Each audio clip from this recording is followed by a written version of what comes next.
comme vous le savez, concernant les compétitions, il y a, on va dire, 4 points essentiels. 4 points essentiels. Le premier point qu'il faut retenir, c'est d'abord la régularité de nos compétitions. Nous avons démarré fin octobre, mais jusqu'ici, nous tenons le calendrier comme nous l'avions annoncé lors de notre dernière conférence de presse de début de saison. Nous allons jouer la 11e journée à partir de demain et poursuivre pour terminer les 5 journées qui restent pour boucler la phase aller, conformément au calendrier.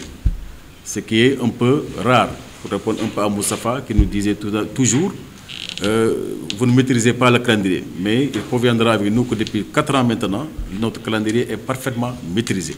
Ça, je pense qu'il est bon de le préciser. Et la contrainte majeure que la Ligue avait concernant la gestion de la planification de nos compétitions, c'était la Coupe du Sénégal. On l'avait dit ici l'année dernière, on l'avait dit l'année d'avant. Mais cette année, vous l'avez également constaté, que la grande commission d'harmonisation du calendrier général des compétitions a parfaitement calibré l'ensemble de compétitions sur l'année. Au point que la Coupe du Sénégal, jadis qui démarrait au mois de mai, au mois d'avril, cette année, vous avez vu, on est pratiquement à M-3 par rapport au démarrage des années précédentes. Ils ont démarré le 15 et le 16. M. Pape Sidilo, qui fait membre de la planification et dirigé par Amadou Kane, tiennent particulièrement au respect justement de ces délais. Donc ce qui fait que aussi bien la Coupe du Sénégal que notre championnat vont se dérouler dans d'excellentes conditions. Et à ce niveau, la Coupe du Sénégal a déjà prévu de jouer les 2e et les 4e, les 2e mercredis de chaque mois. Les 2e mercredis de chaque mois. Donc les 16e mois de février, et ainsi de suite, jusqu'à la finale au mois de juin. Vous comprenez déjà qu'à notre niveau, nous, à la Ligue, ça nous allège du point de vue de la gestion de notre calendrier. Ça également, c'est le premier point qu'il faut retenir. Le deuxième point qu'il faut retenir, c'est au niveau de la popularité de nos matchs. Ça, nous l'avons constaté. Parce que l'année dernière, on vous a annoncé des chiffres, des nombres de spectateurs qui étaient à 227 000, si mes souvenirs sont encore bons, d'entrées payantes au niveau de nos stades. Cette année, on est déjà à la 12e journée, à pratiquement plus 5 en termes de valeur relative. Ça veut dire quoi? Ça veut dire que les stades aujourd'hui, en tout cas jusqu'à la 10e journée, sont beaucoup plus fréquentés que la même période de l'année dernière. C'est dû à quoi? À la popularité des matchs, certainement, au niveau de jeu, certainement, ou bien certainement également au projet de digitalisation qui a un peu bloqué les diffusions gratuites sur YouTube, qui font que finalement les gens sont obligés d'aller dans les stades. C'est peut-être une explication. Mais il faut retenir que du point de vue de la popularité de nos compétitions, on est encore très satisfait. En tout cas, la corrélation entre la capacité des stades et ce qu'on appelle aujourd'hui les entrées, il y a véritablement 80 à 85% de taux d'occupation. À ce niveau-là, on est très satisfait. Maintenant, la troisième problématique qu'il faut quand même poser, c'est ces incidents qui ont eu lieu. Il faut le dire. Mais à ce niveau, j'avais d'abord rappelé que la Ligue professionnelle, depuis l'année dernière, a pris un certain nombre de dispositions, un certain nombre de mesures concernant les incidents au niveau de nos matchs. Le changement du règlement administratif déjà en dit long, ça c'est le premier aspect. Le deuxième aspect également, c'est les recommandations du bureau. Le bureau de la Ligue a pris des mesures extrêmement sérieuses sur cette question.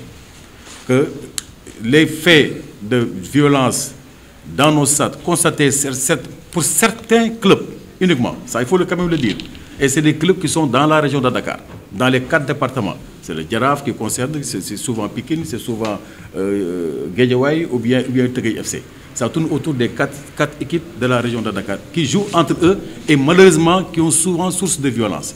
Et à ce niveau-là, la Ligue est totalement intransigeante. D'abord, c'est d'abord la prévention.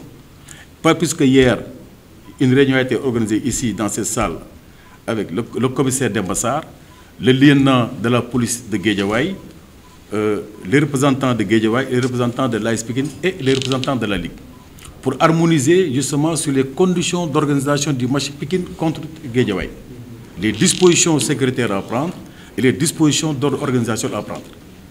Validé maintenant sur un procès verbal. Parce que l'enjeu sécuritaire est majeur et populaire pour ce match. Et la Ligue est totalement intransigeante à ce niveau.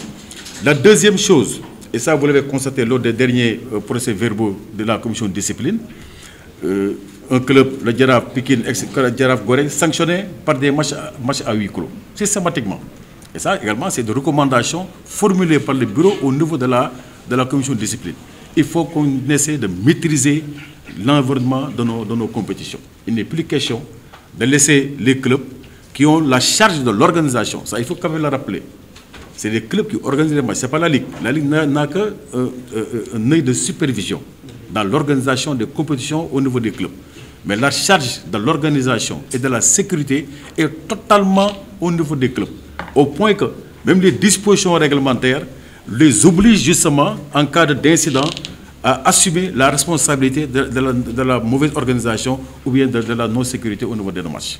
Pour montrer à quel point, à ce niveau, que la Ligue, véritablement, a un œil extrêmement rigoureux sur l'ensemble des clubs concernant la gestion de nos compétitions. Et ce sera pareil pour tous les grands matchs que la Ligue va identifier comme des matchs à enjeux sécuritaires et populaires.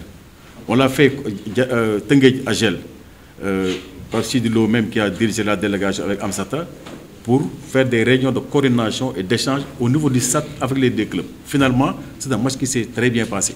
Parce que l'ensemble des dispositions qui ont été prises par la Ligue ont été totalement respectées par les deux équipes.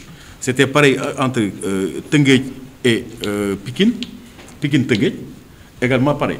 La réunion d'harmonisation et de sensibilisation a permis de juguler des semblants de violence. Ça s'est très bien passé également au finish.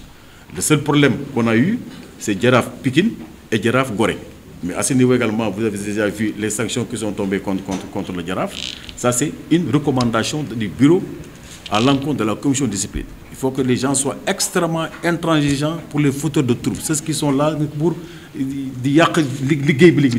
ça, je pense que le bureau est suffisamment sensibilisé à ce niveau. Voilà les points que je voudrais souligner. Le quatrième point, certainement, c'est le directeur technique qui est plus habilité pour nous le dire, parce qu'il y a toujours des analyses techniques dans nos matchs. Il y a une commission technique au niveau de la Ligue qui apprécie un peu le niveau technique, le niveau tactique, qui évalue un peu les entraîneurs, comment sont définis les schémas, etc. Tous ces aspects techniques également sont analysés au niveau de la Ligue pour montrer à quel point que le football, en tout cas professionnel et local, est en train de faire un pas énorme en termes de gestion technique et tactique. Sur ce point, certainement, le directeur technique, qui est par ailleurs un technicien chevronné, pourra nous donner encore beaucoup plus d'explications. Voilà concernant la situation des compétitions de manière très résumée, vous donner une appréciation de ce qu'on appelle la situation de nos compétitions.